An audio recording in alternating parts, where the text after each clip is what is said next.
seperti yang kita tahu, beberapa waktu lalu ex-wali kota Yogyakarta telah ditangkap OTT gitu ya, dengan dugaan korupsi. Namun demikian ternyata selama periode jabatannya itu banyak juga kebijakan-kebijakan yang memberikan dampak-dampak terhadap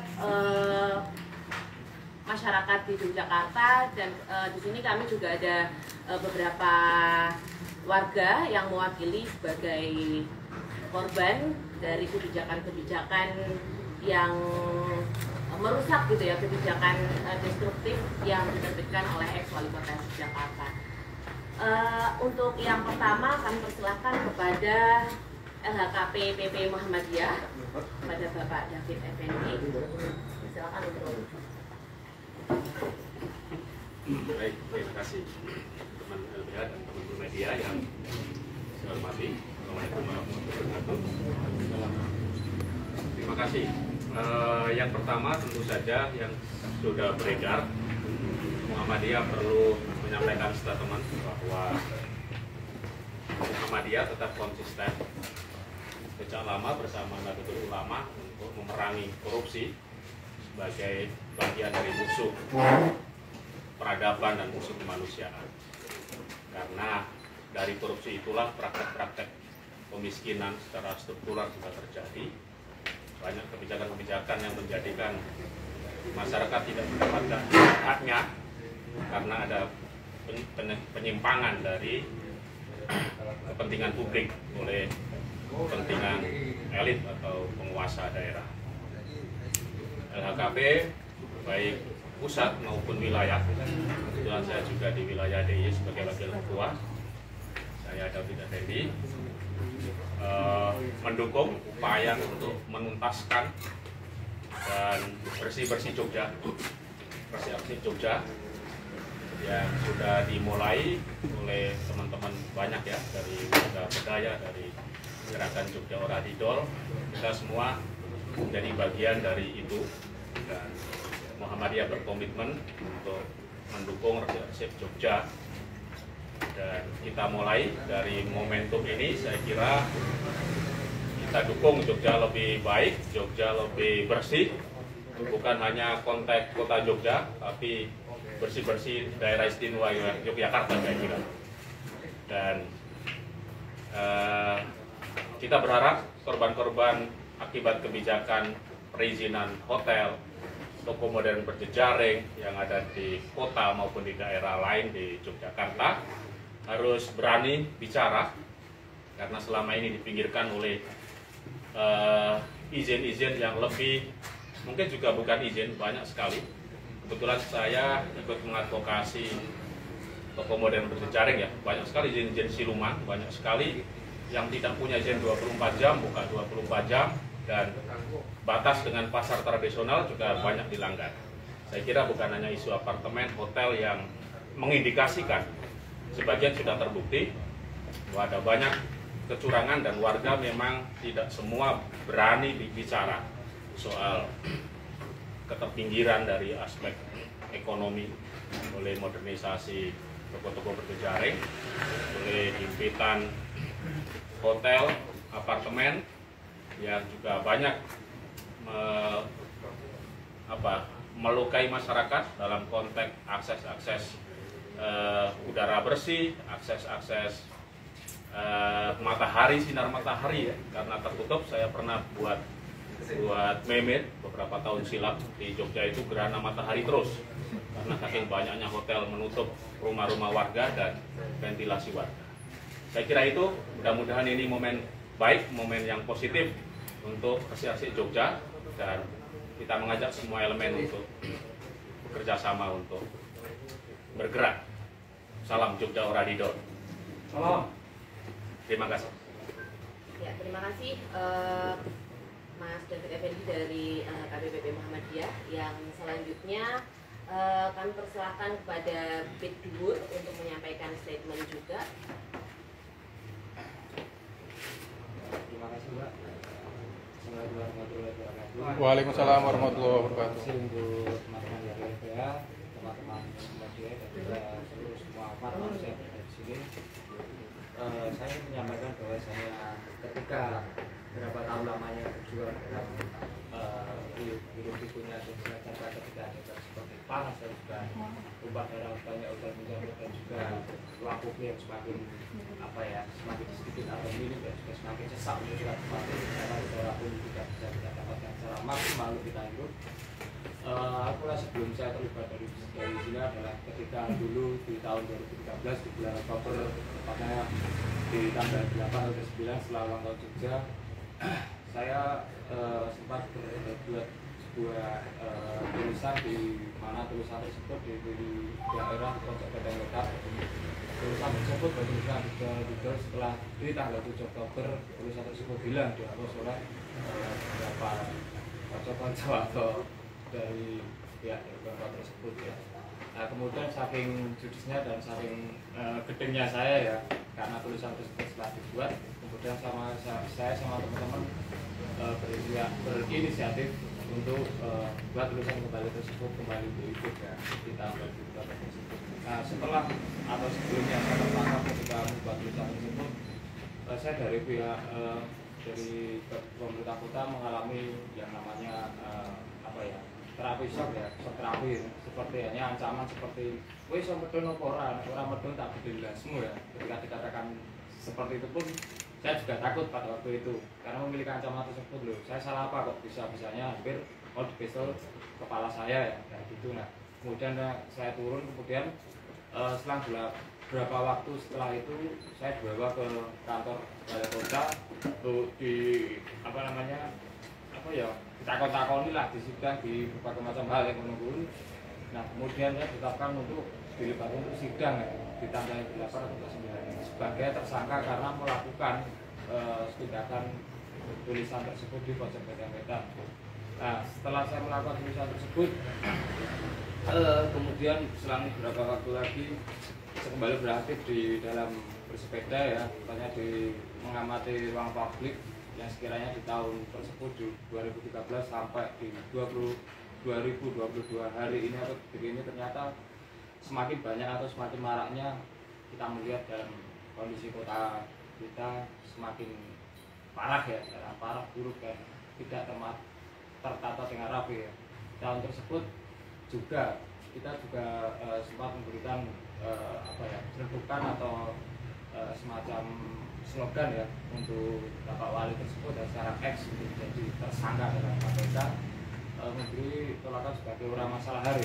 Orang masalah tersebut adalah sebuah gerakan ya, gerakan di mana teman-teman pesepeda menolak dengan adanya sekolah gawe dihapus ya. Sekolah gawe itu adalah sekolah kanggo kerja lah nyambut gawe ya. Sebenarnya kenapa harus dihapus tersebut adalah seperti program yang bagus ya pada waktu itu, karena teman-teman dianjurkan untuk bersepeda dalam keadaan lingkungan dekat dan juga untuk bekerja dan sekolah dan juga nyambut gawe seperti itu. Kita membuat gerakan murah masalah dan kemudian saking teman-teman sepeda untuk peduli dengan hal tersebut, mau atau tidak mau belum kita swadaya bersama untuk membuat beberapa ruang-ruang tunggu sepeda yang berada di jalan yang sekiranya kita memang harus dibenarkan ya gitu ya, untuk agar kita bisa menikmati ruang dan juga ketertiban lalu lintas yang ada di kota Jogja. Segalanya itu saja teman-teman. Semoga dengan adanya X wali kota tertangkap dari KPK, teman-teman atau semua masyarakat yang ada di Jogja bersama-sama baru kita memutuskan lingkup-lingkup yang ada dan terkait kasus seperti tersebut kita harus jatuh sampai akar-akarnya hingga tuntas. Assalamualaikum warahmatullahi wabarakatuh. Terima kasih dari komunitas Bedur. Yang selanjutnya yaitu adalah korban dari pedagang sarkem Pasar Kembang yang berada di depan stasiun Tugu yang digusur sudah sejak tahun 2017. Jadi tahun ini adalah tahun kelima dan belum mendapatkan ganti rugi. Silakan Bu Esther. Selamat pagi. Saya mewakili teman-teman korban kios yang digusur di Jalan Pasar Kembang tanpa relokasi, tanpa ganti rugi apapun. Nah, kalau bisa kita semua menuntut kios kami itu ditukar dengan kios yang baru supaya bisa melanjutkan mencari biaya hidup untuk keluarga. Terus nama Jalan Pasar Kembang jangan dihapus, tidak boleh dihapus, tapi harus dilestarikan sebagai pasar tradisional. Itu kalau HS tidak bisa bertanggung jawab, ya tuntutan kita cuman dia harus dimiskinkan dan dihukum mati.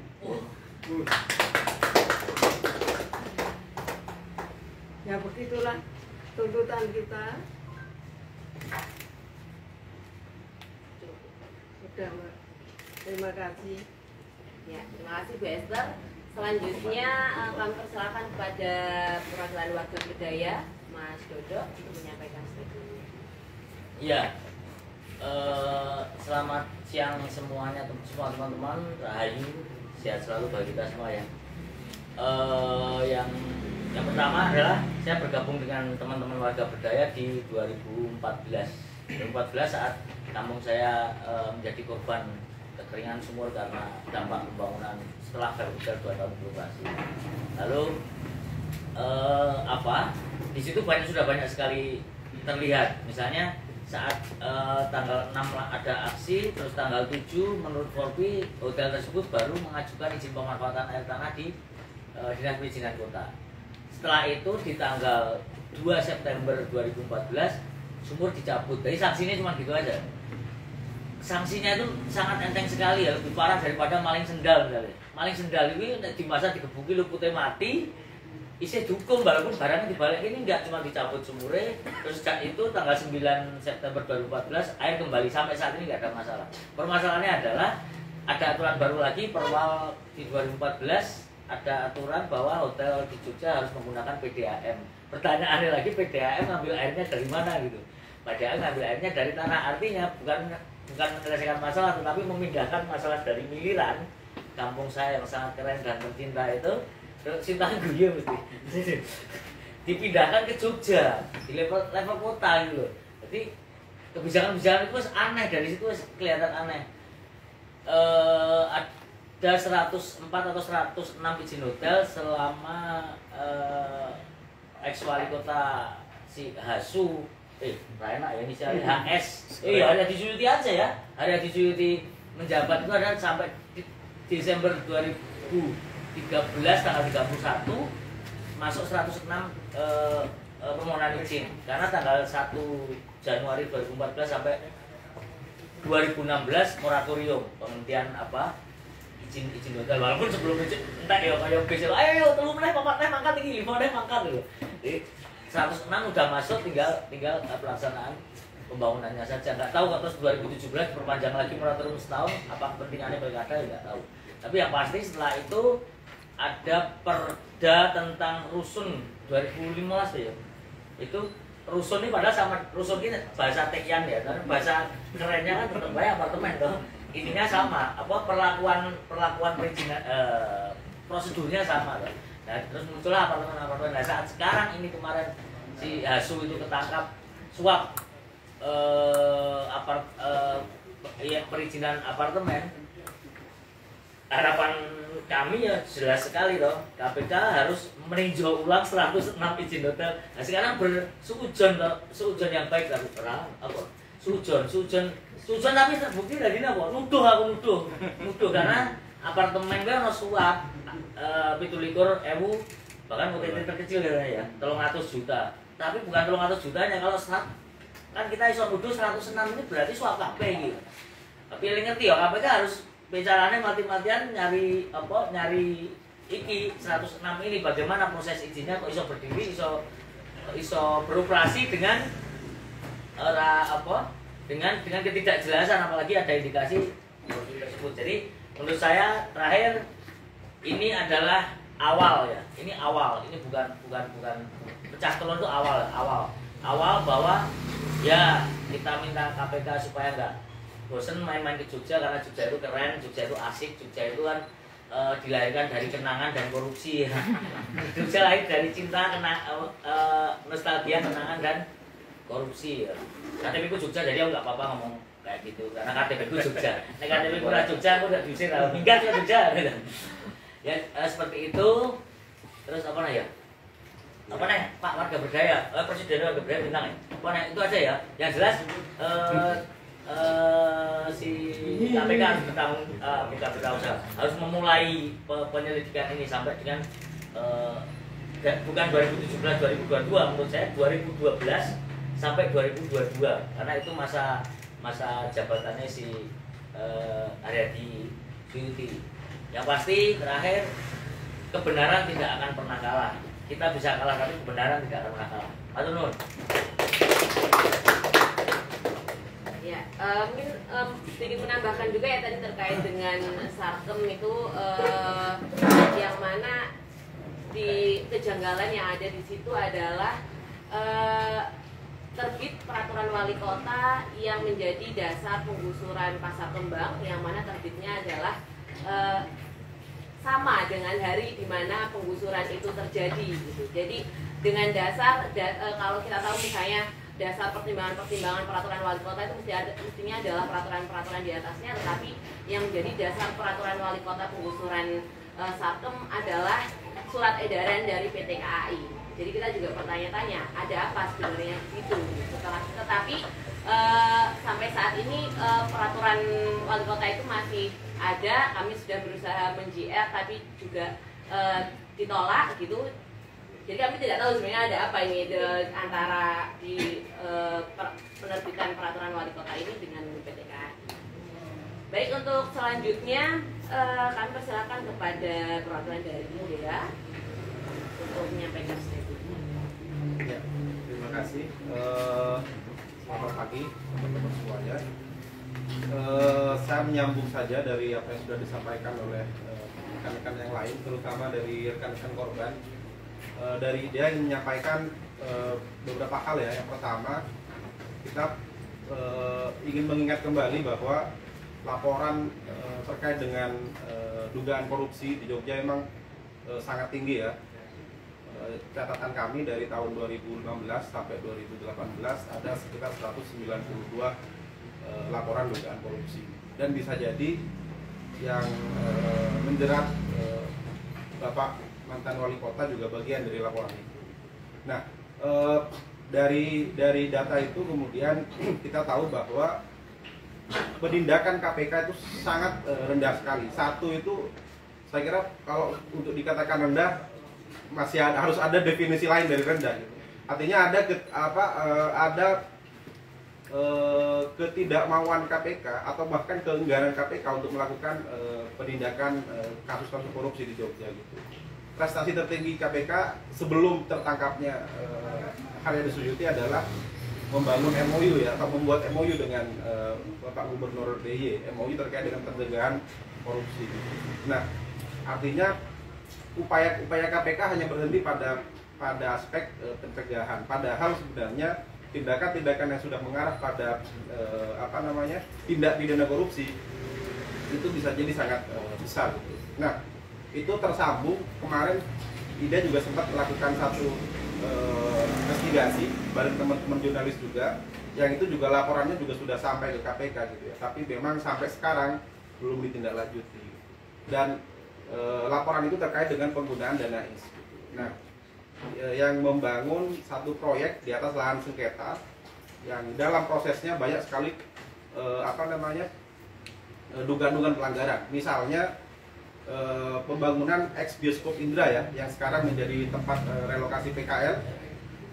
Lahan tersebut awalnya adalah lahan sengketa yang Pemda sudah mengucurkan 18 miliar dana ganti rugi dan diberikan kepada penyewa ya. Padahal di akhir-akhir di sekitar tahun 2019 pemilik yang sah sudah ditetapkan oleh PT UN Yogyakarta dan dikuatkan oleh putusan Mahkamah Agung bahwa ada pemilik sah dari lahan bioskop Indra. Tapi Pemda DIY sudah mencairkan dana tali asih 18 miliar bagi penyewa. Nah, status 18 miliar itu sampai sekarang belum jelas apakah ditarik oleh Pemda atau tetap diberikan, karena faktanya sampai sekarang pemilik asli dari lahan tersebut masih menolak pembangunan tempat relokasi PKL. Itu yang pertama. Yang kedua, terkait dengan beberapa penyalahgunaan tender ya, atau dugaan penyalahgunaan tender. Di Jogja proses-proses lelang tender itu sampai sekarang belum kita anggap sebagai belum memenuhi asas-asas transparansi, akuntabilitas, bahkan dalam prosesnya cenderung banyak mengandung unsur sekongkolan misalnya ya, karena penyedia atau vendor-vendornya yang dimenangkan antara satu proyek dengan proyek yang lain masih berkaitan itu. Bahkan satu vendor bermasalah masih memenangkan atau masih memegang proyek-proyek besar di Yogyakarta yang menggunakan dana keistimewaan. Nah, saya kira itu, jadi kita tahu bahwa dana IS setiap tahun bertambah terus gitu ya, sedangkan pengawasan dan akuntabilitasnya sangat rendah.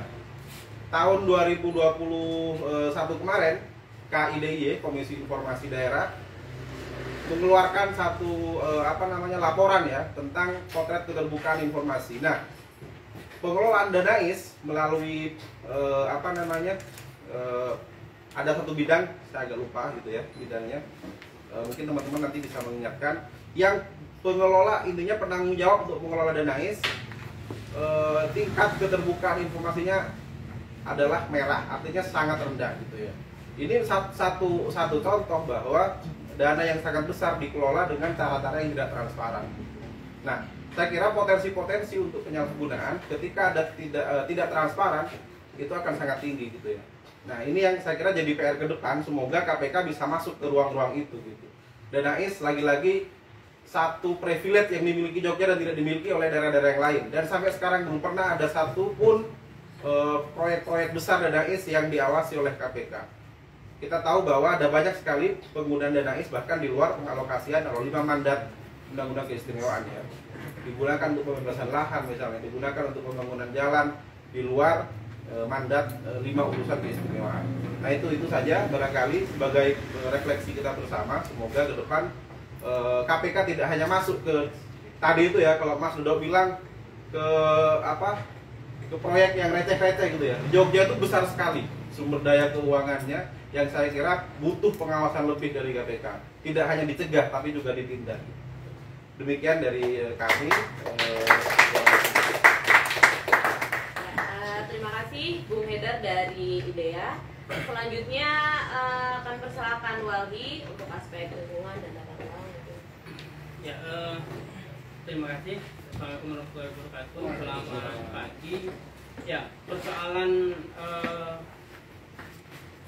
perizinan sebenarnya memang bisa kita lihat dari 104 yang kemudian muncul indikasinya kenapa itu juga ada dugaan korupsi sebelum berlaku sudah diumumkan 1 bulan, artinya di akhir November atau Desember 2013 itu kan diumumkan bahwa tahun depan per 1 Januari akan ada moratorium. Artinya ini kan sebenarnya lebih memberikan peluang gitu ya, izin-izin untuk masuk gitu. Dan dari 104 inilah yang kemudian memang harapannya itu bisa ditelusuri oleh KPK satu persatu. Karena kalau misalnya melihat dari beberapa kasus yang sudah muncul di publik, misalnya tadi di tempat Mas Dodo di Miliran gitu ya, bagaimana mungkin dia belum mempunyai izin pemanfaatan air tapi hotelnya sudah operasional, padahal operasional sebuah hotel itu salah satunya adalah syaratnya izin pemanfaatan air itu. Tapi faktanya kemudian jauh sebelum kemudian ini diketahui karena kemudian ada aksi dari warga. Artinya kalau itu tidak dipublikasikan ada aksi oleh warga, pastinya izin pemanfaatan itu tidak akan muncul persoalan misalnya. Di sampingnya pun kita melihat misalnya di pertigaan itu ya, hotel sudah terbangun sampai sekarang itu tidak operasional. Artinya ada persoalan apa di pembangunan hotel tersebut? Karena itu sudah cukup sudah sebelum pandemi jauh gitu ya. Itu sudah selesai tapi kemudian sampai saat ini tidak operasional. Dan ini bisa dilihat dari setelah kasus Miliran juga ada beberapa kasus, misalnya belasan hotel dianggap melanggar gitu. Dan itu kasusnya kemudian masuk hanya Tipiring gitu ya. Ada pelanggaran ROI jalan, ada pelanggaran ketinggian bangunan, KDH-nya, dan itu ada banyak kemudian, atau bahkan kemudian ada indikasi misalnya pelanggaran sempadan sungai gitu, misalnya dalam kasus di Tentrem itu kan sempat juga oleh Kejati gitu ya. Artinya sudah dilakukan penyelidikan oleh Kejati, tapi hasilnya sampai saat ini kita tidak mendapatkan informasi yang jelas terkait pelanggaran pelanggaran terhadap sempadan sungai. Dalam aspek tata ruang, memang tadi Jogja itu sebenarnya kalau dari pemanfaatan lahannya kan sebenarnya sudah melebihi gitu ya, karena kita tahu persoalan dasar kebutuhan warga, misalnya ruang publiknya, ruang terbuka hijaunya sampai saat ini itu jauh dari mandat undang-undang. Misalnya terakhir mandat RTH publik gitu misalnya 20% yang publik itu saat ini di bawah 10%. Padahal banyak ruang-ruang atau tanah-tanah milik pemerintah atau milik Pemda yang seharusnya itu bisa digunakan untuk ruang publik dan ruang terbuka hijaunya. Yang harapannya itu kemudian memberikan manfaat bagi warga dalam hal mendapatkan tadi lingkungan yang baik dan sehat. Faktor yang lain sebenarnya kota ini KPK kemudian menelusuri dugaan-dugaan korupsi di Jogja itu harapannya memang tidak berhenti di kota Yogyakarta gitu. Karena dari banyak kasus misalnya di Sleman itu kan juga misalnya ada Sleman juga mengeluarkan moratorium pembangunan. Itu bahkan kalau Sleman itu kan semua keseluruhan pembangunan skala besar, tapi faktanya di beberapa titik masih ada beberapa yang misalnya diresmikan dan artinya ada indikasi beberapa misalnya pembangunan yang sampai saat ini terkait izin lingkungannya juga misalnya di Gunung Kidul, sebut saja misalnya di PH Sianti, mereka operasional belum punya izin utuh gitu. Bahkan informasi terakhir saat mereka sudah launching gitu, konfirmasi ke DLH, izin lingkungannya sedang diproses. Nah artinya kenapa kemudian kekuatan modal ini kemudian bisa dengan seenaknya gitu, dia bisa menjalankan usahanya tanpa dasar izin. Artinya kan ini ada indikasi kemudian ada dugaan gitu misalnya, atau dari orang yang lebih kuat, atau pemerintah juga bisa, Pemda juga bisa disebut ada kelalaian gitu ya, dalam hal dia tidak bisa memberikan ketegasan terhadap usaha-usaha yang sebenarnya dia belum punya perizinan. Artinya ini kasus di kota ini harapannya bisa jadi pintu masuk untuk melihat bagaimana indikasi korupsi di daerah lain, karena banyak pembangunan yang itu juga secara titik juga sebagian besar juga berkonflik dengan beberapa titik berkonflik dengan keluarga. Itu mungkin dari saya. Terima kasih. Assalamualaikum warahmatullahi wabarakatuh. Terima kasih dari Wali.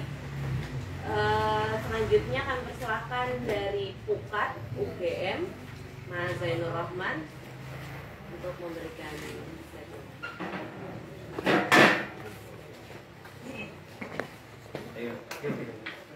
Terima kasih, Mbak. Assalamualaikum warahmatullahi wabarakatuh. Saya terpaksa ngulang nih kalau disuruh bicara. Ngulang Mas Dodo dan teman-teman semua ini. Ya, KPK punya banyak pengalaman ya untuk mengungkap kasus korupsi, dari awalnya adalah OTT receh menjadi kasus yang sangat kompleks. Di kasus kasus-kasus kepala daerah banyak contohnya ya, termasuk terakhir itu yang suami istri bupati, saya lupa Probolinggo atau mana ya, itu juga awalnya hanya 70 juta bahkan OTT-nya. Di kasus Fuad Amin di Bangkalan itu juga awalnya sangat kecil. Juga di kasus Kebumen awalnya hanya 70 juta juga tuh kasus suapnya. Tapi KPK bisa mengembangkan menjadi kasus yang sangat kompleks. Semua kasus pengadaan dibongkar, terus kemudian menggunakan pendekatan-pendekatan yang progresif. Nah itu kita juga berharap agar KPK menggunakannya di Jogja. Catatan terhadap KPK yang pertama adalah KPK gagal ketika kasus saluran air hujan, berhenti hanya di 3 terpidana ya, 1 penyedia barang dan jasa dan juga 2 orang jaksa. Nah KPK tidak mengembangkan ke pelaku-pelaku yang lain maupun juga menindaklanjutinya ke kasus-kasus yang lain. Yang kedua, ketika KPK memulai menyelidiki kasus Mandala Krida ya, sampai sekarang juga masih menggantung. Nah, sekarang kasus HS ini kan hard evidence-nya clear menurut saya. Ada alat bukti berupa barang bukti, sejumlah uang, dan pasti juga ada tapping, itu sudah pasti. Mereka KPK pasti punya tappingnya. Nah sekarang KPK harus gunakan cara-cara yang berhasil digunakan untuk kasus-kasus yang lain itu. Yang pertama adalah kembangkan ke perizinan-perizinan yang lain yang serupa ya. Kenapa? Karena jarang sekali seorang tersangka atau terdakwa ya itu ditangkap oleh KPK menerima sebagai pemberian atau penerimaan yang pertama. Jadi dalam kasus-kasusnya KPK, seorang tersangka itu ditangkap itu ketika sudah melakukan perbuatan pidana, menerima pemberian baik itu suap atau gratifikasi, itu yang kesekian kali. Jadi biasanya itu sudah merupakan bentuk kebiasaan ya. Jarang orang baru pertama kali menerima terus dia ketangkap KPK, itu jarang. Dan kami sudah biasa meneliti ini dari kasus-kasus yang ditangani oleh KPK. Jadi persis yang dikatakan Pak Dodo bahwa KPK perlu membongkar perizinan lainnya 104 itu di Kota Jogja dan juga melihat kemungkinan adanya tindak pidana, dan itu tugas KPK untuk mencarinya. Nah, salah satu metode yang perlu digunakan adalah dengan menggunakan pendekatan TPPU, tindak pidana pencucian uang. Kenapa? Karena itu bisa membongkar aliran dana ya, selama ini mendapatkan penerimaan dari siapa saja dan mengalir kemana saja, sehingga nanti bisa dikejar lebih lanjut agar bisa kebongkar juga yang lain-lain. Nah, ini juga sekaligus untuk membersihkan Jogja ya, tidak hanya ini sebagai satu-satunya, tapi ini menjadi awal membersihkan Jogja dari tindak korupsi yang sangat akut dan juga pembangunan yang ugal-ugalan tanpa memperhatikan aspek lingkungan. Jadi kalau di dalam Undang-Undang 30 2014 ya, administrasi pemerintahan, saya lupa pasalnya, itu satu keputusan tata usaha negara itu bisa dibatalkan ketika proses atau substansinya itu mengandung cacat. Salah satu bentuk cacat itu adalah ketika perizinan sebagai bentuk keputusan tata usaha negara itu diperoleh melalui suap atau gratifikasi. Sehingga nanti kalau misalnya terbukti satu perizinan itu bisa keluar karena adanya suap, maka harus dibatalkan. Ketika dibatalkan, maka sejak awal perizinan itu dimohonkan dianggap tidak ada. Jadi bahkan yang sudah beroperasi pun itu dianggap tidak ada. Nah, sebagai konsekuensinya operasinya harus dihentikan. Kalau sudah terbukti bahwa memang ada suap atau gratifikasi di dalam permohonan izin tersebut dan sudah ingkrah. Nah, itu nanti harus ditindaklanjuti di prosedur administrasi pemerintahan, kemudian secara secara administratif, kemudian pemerintah daerah harus menindaklanjutinya dengan melakukan pembatalan izin. Itu setelah nanti ada putusan pengadilan yang menyatakan bahwa memang ada kasus suap atau gratifikasi di dalam proses perizinan tersebut. Nah, yang selanjutnya yang saya ingin soroti adalah ini kemarin kan KPK melanjutkan pekerjaan penyidikannya dengan mengumpulkan alat bukti di Sumarekon. Nah, penyuapan ini dilakukan oleh pengurus ya. Pasti itu adalah untuk dan atas nama korporasi. Nah, dalam konteks seperti itu, maka korporasinya pun harus dimintai pertanggungjawaban pidana. Jadi harus menggunakan pendekatan corporate criminal liability. Jadi tidak hanya pengurusnya secara pribadi sebagai manusia yang dimintai pertanggungjawaban pidana, tetapi korporasinya juga harus dimintai pertanggungjawaban pidana. Ini penting untuk penjeraan agar korporasi-korporasi lain yang mau beroperasi di Jogja itu tidak menggunakan cara-cara melawan hukum seperti memberikan suap atau gratifikasi. Jadi Sumarekon ya ini perlu ditetapkan sebagai tersangka oleh KPK jika memang dipenuhi unsur-unsur dan juga kecukupan alat buktinya.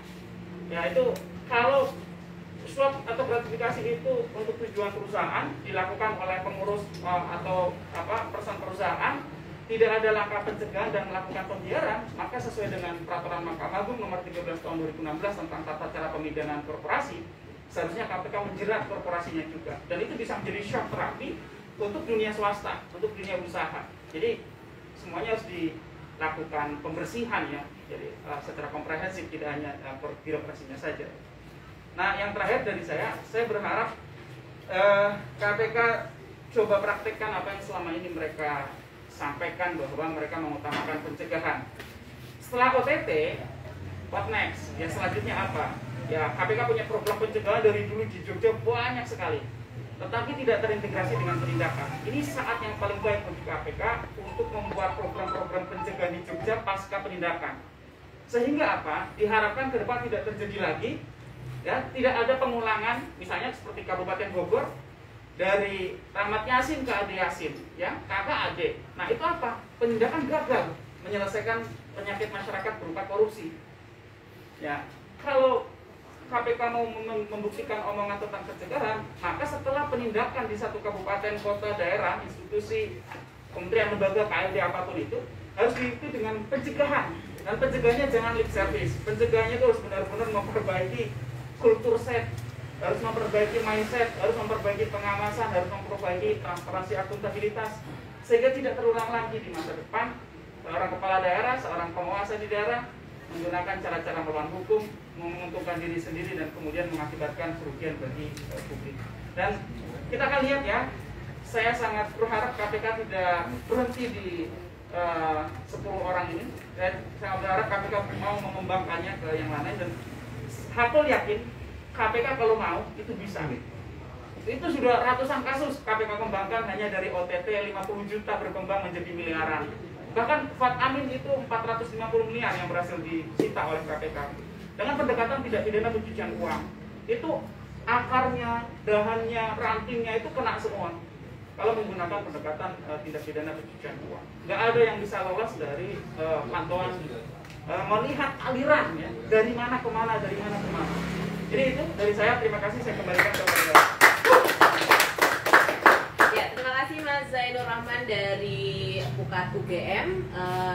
Ya kami ternyata teman-teman di sini semuanya warga-warga yang terdampak juga menginginkan bahwa kasus ini bukanlah kasus yang pertama dan terakhir, tetapi justru membongkar kasus-kasus yang lainnya, tidak hanya di Kota Yogyakarta tapi juga di Provinsi Daerah Istimewa Yogyakarta. Baik, untuk selanjutnya, sekaligus yang terakhir, saya serahkan kepada Direktur LBH Yogyakarta sekaligus membacakan tuntutan-tuntutan dari masyarakat.